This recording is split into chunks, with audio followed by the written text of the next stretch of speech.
데살로니가 연속설교, 믿음은 우리를 어디로 데려가 할까? 두 번째 시간. 오늘 우리는 데살로니가 전서 1장 5절에서 10절 말씀을 중심으로 모든 믿는 자의 본이 되다라는 제목을 가지고 하나님 말씀 나누겠습니다. 혹시 여러분은 너무나 기이하고 멋진 광경을 보게 되어서 할 말을 잃어본 적이 있으십니까? 혹은 최근에 너무나 어이가 없고 기가 막힌 상황을 마주하게 되어서 할 말을 잃어버리신 적이 있으십니까? 살면서 한두 번쯤은 어떤 사건이 너무나 경이로워서 혹은 너무나 당황스러워서 할 말을 잃을 때가 있곤 합니다.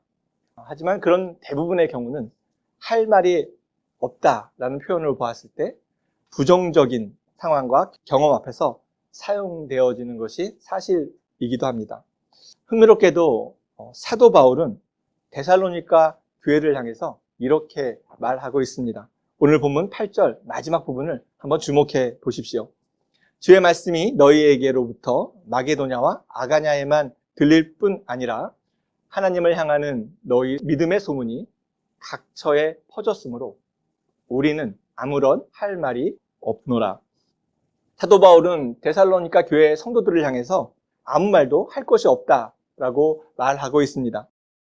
그런데 교회를 향해서 할 말이 없다고 한 것은 데살로니가 교회의 상태가 좋지 않거나 성도들의 믿음이 형편없어서가 아니었습니다. 오히려 그 반대였습니다. 데살로니가 교회 성도들의 믿음 상태나 교회 상황은 바울이 어떠한 말도 할 필요가 없을 만큼 더할 나위 없이 좋았던 것입니다. 바울이 할 말이 없을 만큼 좋았다는 이 데살로니가 교회 성도들의 믿음은 자연스럽게 고린도 교회와 비교됩니다. 왜냐하면 고린도 교회를 향해서 바울은 너무나 할 말이 많았기 때문입니다. 고린도 교회는 신약에 등장하는 여러 교회 가운데 방언, 예언과 같은 성령의 은사가 가장 크고 분명하게 드러났던 교회입니다.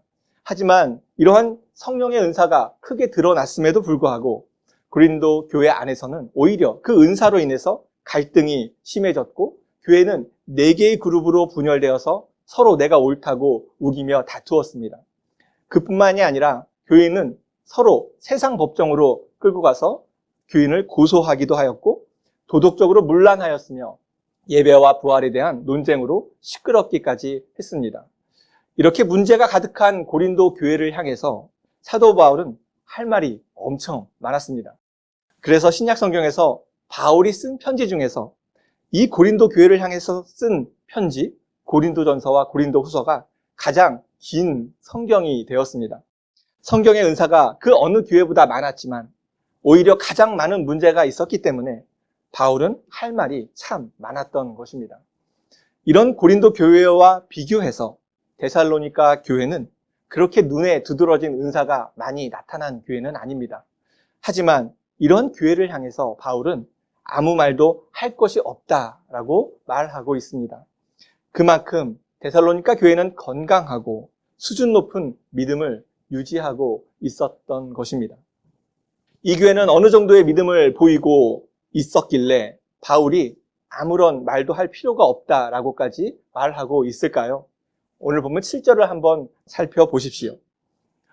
그러므로 너희가 마게도냐와 아가냐에 있는 모든 믿는 자의 본이 되었느니라. 마게도냐와 아가냐는 지금의 그리스 지역을 말하는데 이 전 지역에 걸쳐서 데살로니가 교회 성도들은 모든 믿는 자의 본이 되고 있었습니다. 사도 바울이 여러 교회 편지를 보내면서 모든 믿는 자의 본이 되었다라고 칭찬하는 교회는 이 데살로니가 교회가 유일합니다. 그러니까 바울의 선교로 그리스 지역에 새롭게 개척된 그 많은 교회들은 물론 교회 밖에 있는 세상 사람들까지 모두가 믿으려면 데살로니가 교회 교인처럼 이렇게 말하고 있었다라는 것입니다. 도대체 이 교회는 어떻게 믿었길래 어떠한 수준의 믿음을 가지고 있었기에 모든 믿는 자의 본이 되었을까요? 교회 시설이 너무 좋아서 본이 되었을까요? 성경 공부 프로그램이 너무 잘 짜여져 있어서 본이 되었을까요? 데살로니가의 모든 부자들과 고위 권력층들이 가득히 모여서 모든 교회의 본이 되었을까요? 대체 이 교회는 어떻게 모든 믿는 자의 본이 되었을까요? 우리는 지난주에 사도행전 17장을 통하여서 이 교회가 어떻게 시작되었는지 함께 살펴보았습니다. 사도 바울은 이 데살로니가 도시에 들어온 후에 3주 동안 집중적으로 회당에서 복음을 가르쳤습니다. 한 번도 복음에 대해서 들어본 적이 없던 사람들은 3주라는 그 짧은 시간에 복음을 듣고 복음을 받아들이고 그렇게 교회가 시작되었습니다. 그러자 도시의 유대인들은 바울과 교회를 시기하였고 박해하기 시작했습니다. 그래서 갑작스럽게 바울은 이 데살로니가 교회가 든든하게 서 가기도 전에 이 도시를 떠나야 했습니다. 데살로니가 교회 입장에서 본다면 자신들에게 복음을 전하던 바울이 급작스럽게 떠나고 만 것입니다. 이 도시에서 보낸 시간이 너무나 짧았기 때문에 바울은 이 어린 신자들이 그리스도의 교리를 상세하게 가르쳐줄 시간도 없었고 건강한 믿음을 형성해줄 기회도 많지 않았습니다.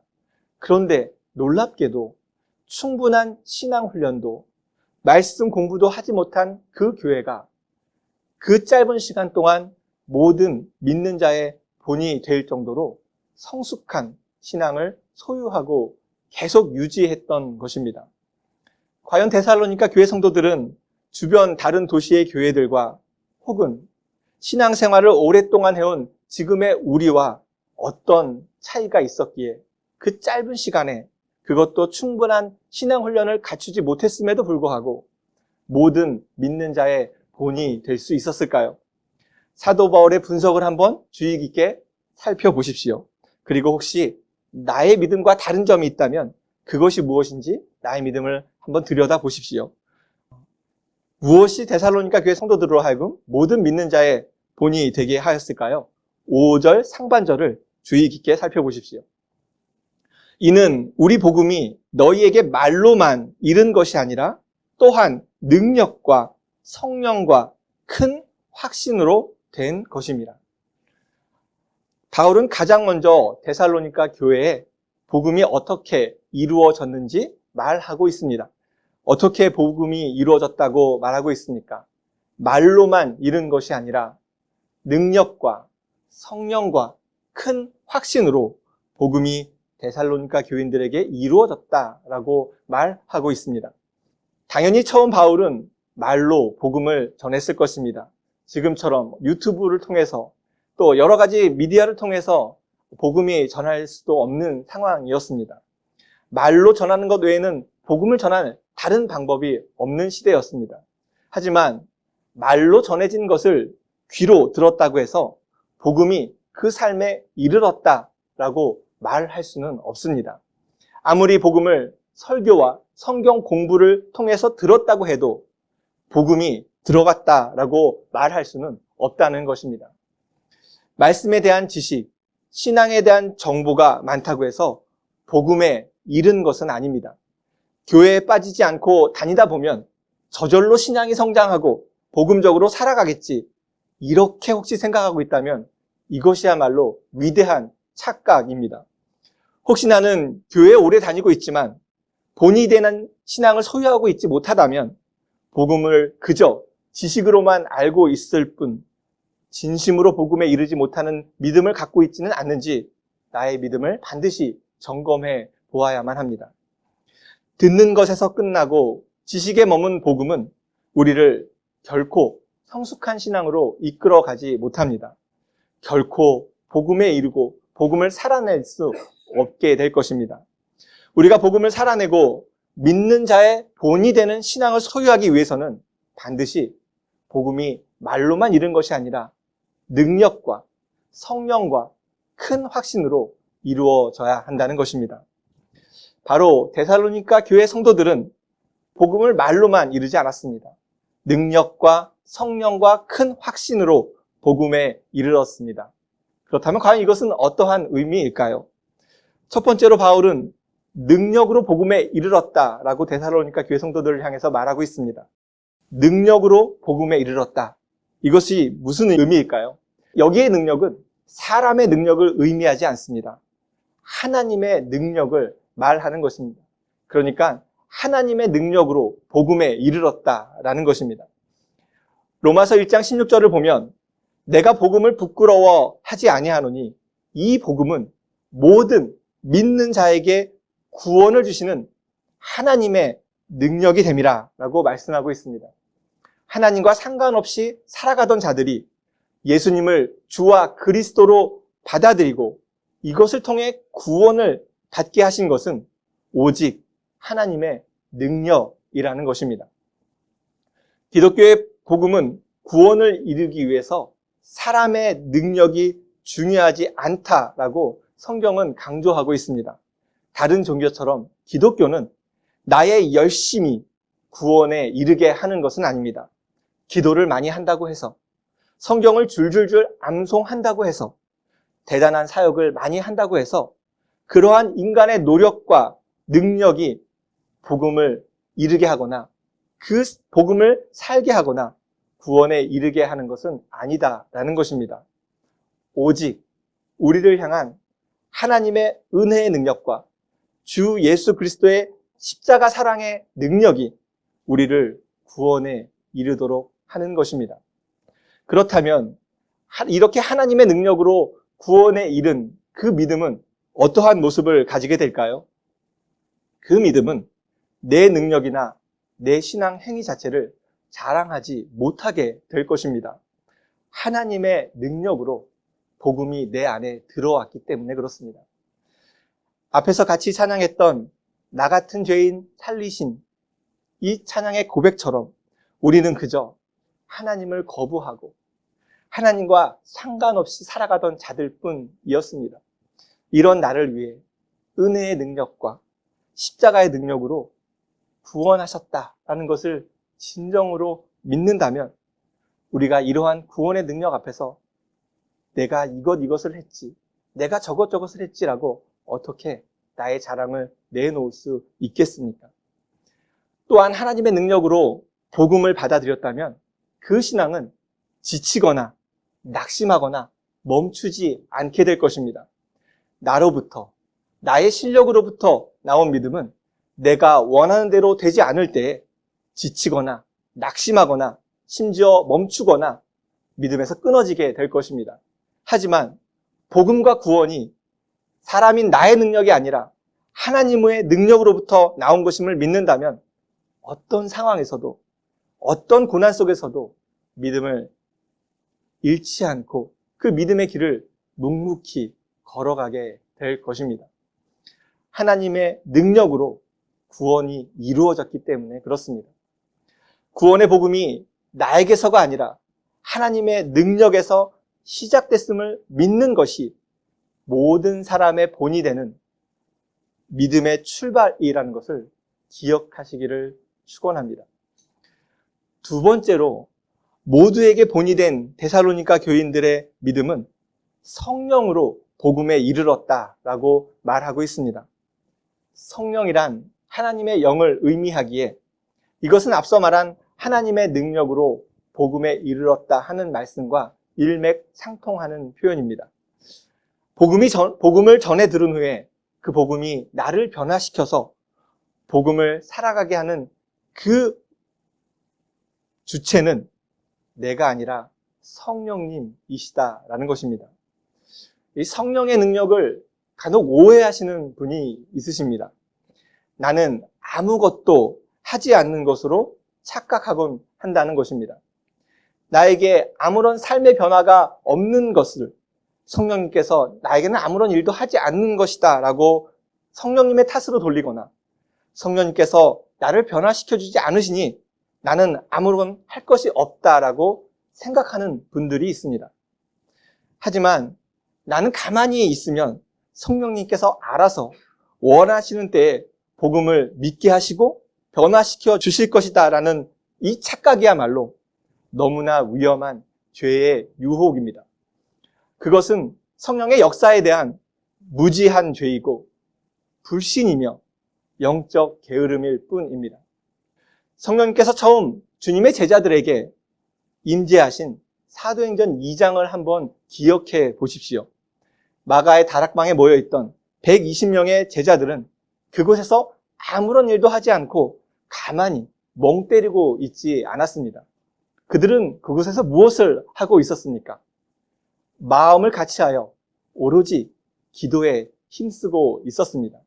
그렇다면 그들은 무엇을 위해서 이렇게 마음을 같이하여 오로지 기도에 힘쓰고 있었을까요? 당연히 예루살렘을 떠나지 말고 아버지께서 주시는 성령을 기다리라 라고 하신 예수님의 명령에 따라서 성령을 기다리면서 성령의 임재를 간구하고 간절하게 마음을 다하여 오로지 기도에 힘쓰고 있었습니다.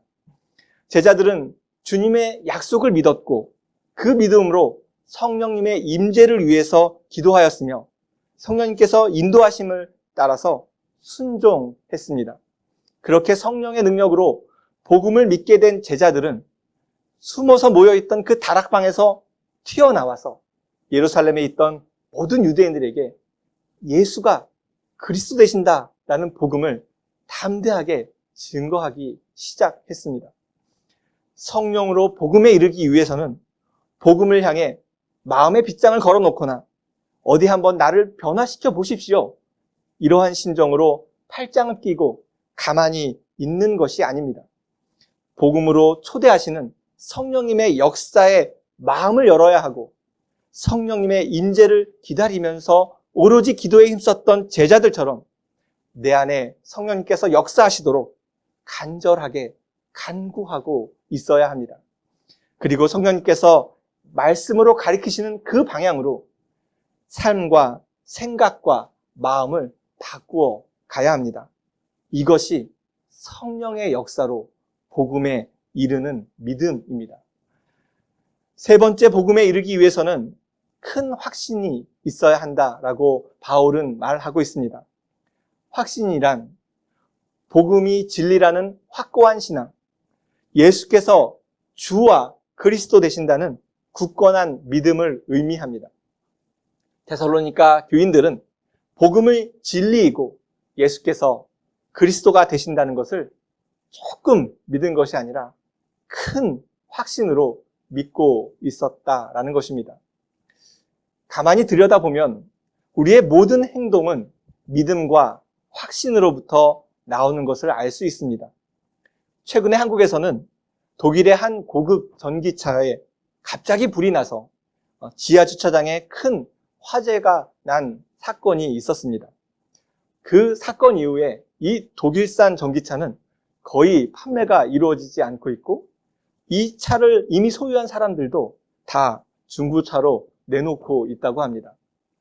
그 차는 언제라도 불이 날 수 있다는 큰 확신이 다 가지고 있기 때문에 그렇습니다. 우리가 이 건물에 들어와 앉아 있는 것도 이 건물이 안전할 것이라는 큰 확신이 있기 때문에 그렇습니다.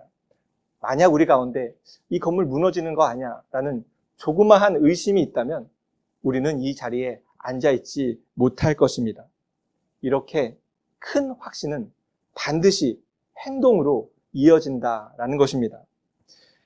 예수님께서 이 세상의 주인 되심을 우리가 크게 확신한다면 당연히 우리의 행동은 달라져야 합니다. 확신은 우리의 행동을 이끌어가기 때문에 그렇습니다. 주님께서 2000년 전에 나를 구원하시기 위해 십자가에 달리셨다는 것을 크게 확신한다면, 그로 인해 내가 하나님의 자녀가 되었음을 크게 확신한다면, 그리고 이제 그 주님께서 다시 이 땅에 오신다는 것을 크게 확신한다면 당연히 우리의 행동과 삶은 우리의 주 되시는 주님의 말씀에 따라서 변화되고 따르고 있어야 합니다. 반대로 생각해보면 우리가 예수님께서 나의 주인 되십니다라고 입으로 말은 하면서도 그 주님의 말씀대로 살아가지 못하고 있는 것은 그만큼 내 안에 복음에 대한 큰 확신이 없다는 증거 아니겠습니까? 우리의 주 되신 예수님은 우리에게 서로 사랑하라라고 말씀하셨습니다. 이 계명이 가장 중요하다고 강조까지 하셨습니다. 그리고 주님께서는 이 땅에 다시 오신다라고 말씀하셨고, 그때 우리가 얼마나 서로 사랑했는지, 이 말씀에 따랐는지 우리의 신앙을 살펴보실 것입니다. 주 대신 예수께서 이 땅에 다시 오실 것이다 라는 것을 크게 확신한다면 우리는 서로 사랑하라는 이 말씀대로 살고자 애쓸 것입니다. 사랑할 조건을 따져가며 사랑하는 것이 아니라 나와 잘 맞지 않는 사람까지도 사랑하려고 애쓸 것입니다. 주 예수 그리스도께서 이 땅에 다시 오셔서 우리의 믿음을 점검하실 것이다 라는 큰 확신이 있기 때문에 그렇습니다. 이 말씀에 순종하지 못한다는 것은 그만큼 예수 그리스도와 복음에 대한 큰 확신이 없기 때문입니다. 그리고 큰 확신이 없는 믿음은 행동으로 결코 이어지지 않을 것이며 결코 모든 믿는 자의 본이 되는 믿음은 되지 못할 것입니다. 복음이 말로만 이르지 않고 능력과 성령과 큰 확신으로 되었다면 그 믿음은 어떻게 우리 삶에서 드러나게 될까요? 데살로니가 교회의 교인들의 삶을 한번 주의 깊게 살펴보십시오. 6절 말씀입니다. 또 너희는 많은 환난 가운데서 성령의 기쁨으로 말씀을 받아 우리와 주를 본받는 자가 되었습니다. 성령과 능력과 큰 확신으로 복음을 받아들인 데살로니가 교회 성도들은 놀랍게도 많은 환난 가운데에서 기쁨으로 말씀을 받았고 주를 본받는 자가 되었습니다. 우리는 이 말씀에서 중요한 믿음의 길 하나를 깨닫게 됩니다. 그것은 복음을 받아들이고 복음의 삶을 살기 시작하면 많은 환난을 마주하게 된다는 것입니다.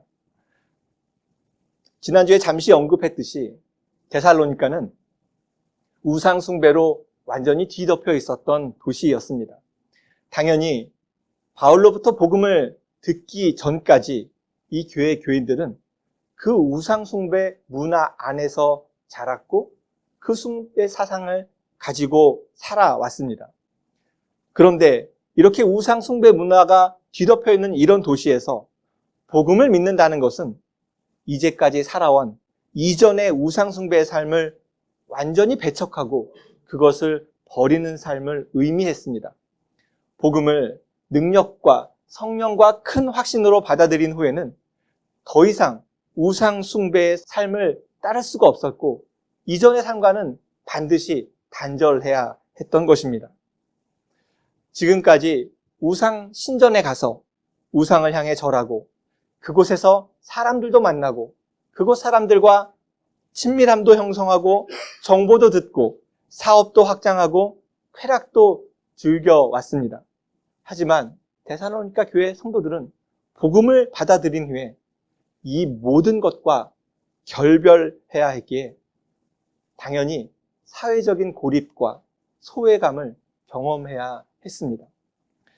교인들은 지금까지 쌓아왔던 모든 관계와 거리가 생겼을 것이고 겨우 교회 성도들을 중심으로 이루어진 새로운 관계 안에서만 살아가야만 했습니다. 교인들은 자주 만나는 사람들, 자주 가는 장소, 시간을 보내는 방법까지 복음을 받아들이기 이전과는 전혀 다른 삶을 살아가야만 했던 것입니다.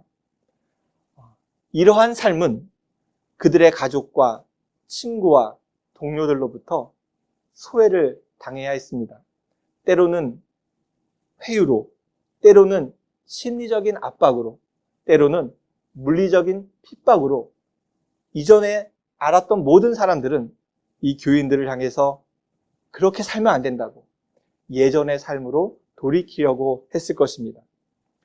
주님을 믿지 않는 불신 이웃들은 그리스도교로 개종한 이 교회 성도들을 향해서 비웃었을 것이고 심지어 예수께서 주와 왕 되심을 믿는 이 믿음은 로마 황제만이 신이고 왕임을 믿는 로마에 대한 위협으로 간주하여서 박해까지 가했을 것입니다.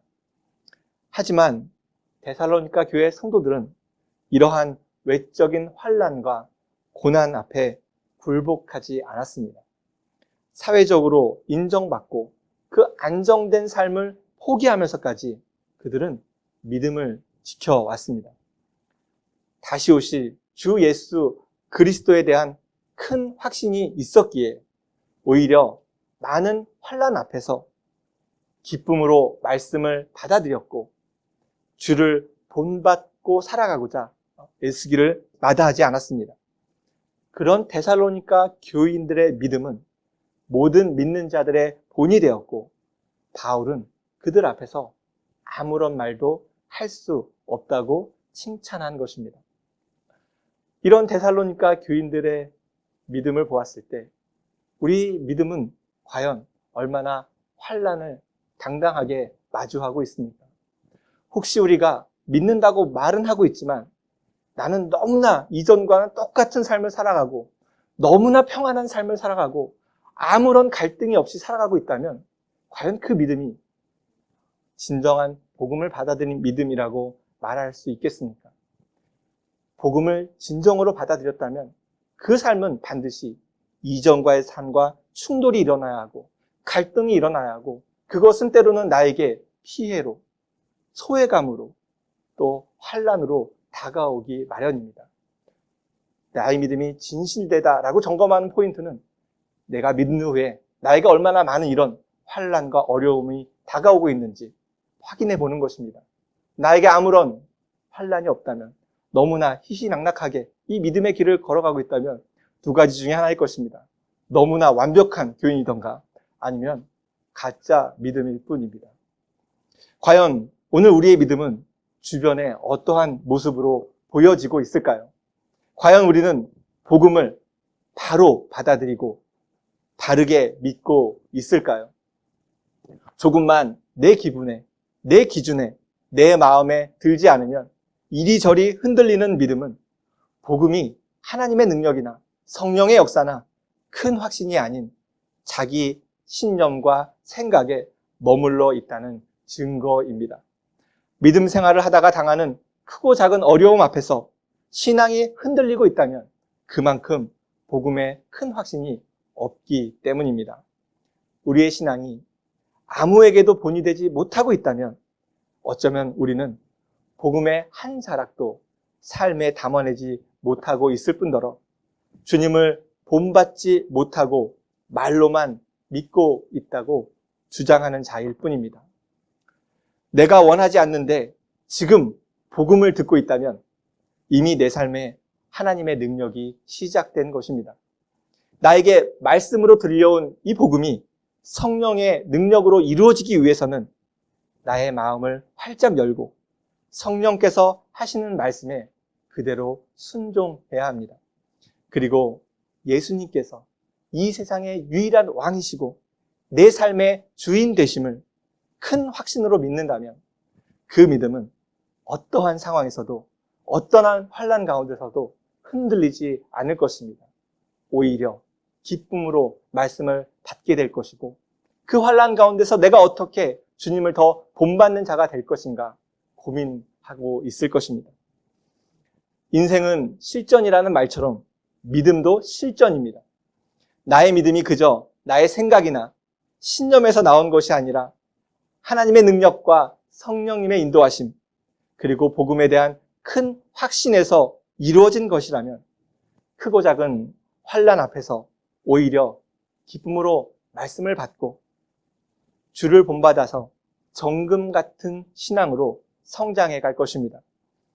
우리 모두가 이러한 믿음을 소유함으로써 모든 믿는 자의 본이 되고 믿음의 소문이 널리 퍼지며 주님으로부터 아무런 할 말이 없다고 칭찬을 받는 귀한 주님의 백성 다 되시기를 주님의 이름으로 축원합니다.